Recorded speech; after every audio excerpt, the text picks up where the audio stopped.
What if I told you that a 20-year-old didn't just inherit a kingdom, but went on to reshape the entire known world in just 13 years? A man who never lost a single major battle in history, yet died suddenly at the height of his power. This is the story of Alexander the Great, born in July 356 BC in Pella, Macedon, and dead in June 323 BC in Babylon. But between those two dates, history changed forever. He was the son of King Philip II of Macedon, the man who had already started turning Greece into a military machine. But Alexander wasn't just trained to rule, he was shaped for conquest. His education was given by the philosopher Aristotle at Mysa, where he studied philosophy, politics, science, medicine, and logic. Aristotle didn't just teach him knowledge, he planted a dangerous idea, that humans could shape destiny. By 340 BC, Alexander was already acting as regent while his father fought wars in Greece. At just 16 years old, he led military campaigns against Thracian tribes and proved his first taste of command. Then came the moment that changed everything. In 336 BC, King Philip II was assassinated during a royal ceremony in Aegae. The throne was suddenly empty. Alexander was only 20 years old when he became king. Within weeks, rebellion broke out across Greece. Thebes, Athens, and other city-states believed Macedon would collapse. They were wrong. In 335 BC, Alexander moved with terrifying speed. He destroyed Thebes completely, killing or enslaving thousands, sending a message that resistance meant extinction. Greece fell back into obedience almost instantly. Now the world was watching. In 334 BC, Alexander crossed the Hellespont into Asia with around 40,000 soldiers. Across the sea stood the greatest empire in the world, the Persian Empire, ruled by Darius III.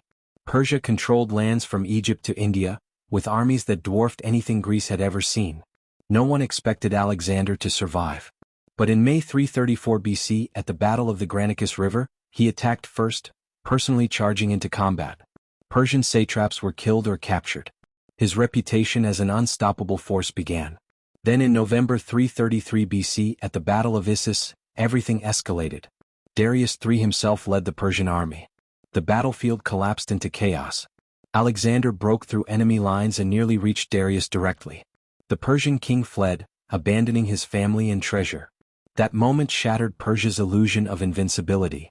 By 332 BC, Alexander moved south and faced the city of Tyre.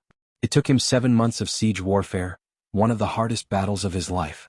When the city finally fell, he executed or enslaved most of its population. Then came Egypt. In 332 BC, Egypt did something unexpected. They didn't resist. They welcomed Alexander as a liberator from Persian rule. He was crowned pharaoh. In 331 BC, he founded Alexandria, a city designed to outlive him forever. But the real war was still ahead. In October 331 BC, at the Battle of Gaugamela, Alexander faced Darius III again. This time, the Persian Empire gathered everything it had left: war chariots, cavalry, and massive infantry forces. The battlefield stretched for miles.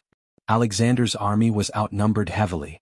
But he used something no one expected: perfect timing and psychological warfare. He broke the Persian center. Chaos spread. Darius fled once again. In 330 BC, Darius III was betrayed and killed by his own generals while escaping. The Persian Empire effectively collapsed. Alexander was now ruler of Asia. But instead of stopping, he went further. From 330 BC to 327 BC, Alexander pushed into Central Asia, modern Afghanistan and beyond. This was not conquest anymore, it was survival.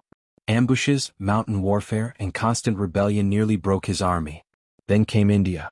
In 326 BC, Alexander fought King Porus at the Battle of the Hydaspes River in what is now Pakistan. It was one of the most brutal battles of his life. War elephants crushed infantry lines. Rain turned the battlefield into mud. But Alexander still won, and instead of killing Porus, he respected him and made him an ally. But something changed here. His army had been fighting for over 8 years without returning home. They were exhausted, terrified, and far from Greece. In 325 BC, at the Hyphasis River, his soldiers refused to continue. For the first time in his life, Alexander was stopped, not by an enemy, but by his own army. Silence fell. The greatest conqueror in history had to turn back. The return journey was brutal. Through the Gedrosian desert, thousands died from heat, thirst, and starvation. Entire units vanished. By 324 BC, Alexander returned to Babylon, now ruling an empire stretching from Greece to India. But something was wrong. In June 323 BC, Alexander suddenly fell ill during a banquet. Fever, weakness, rapid decline. Within days, the most powerful man in the world was gone. He was only 32 years old. No clear successor. No plan. Just chaos. Within years, his empire shattered into pieces controlled by his generals, the Diadochi. But Alexander did not disappear. His cities remained. His influence spread. His tactics became military doctrine for thousands of years. Because Alexander didn't just conquer land. He conquered possibility itself. If you want more cinematic real stories like this, stories of power, war, and the legends that shaped history, subscribe now, because the next story might be even darker, more unbelievable, and more real than this one.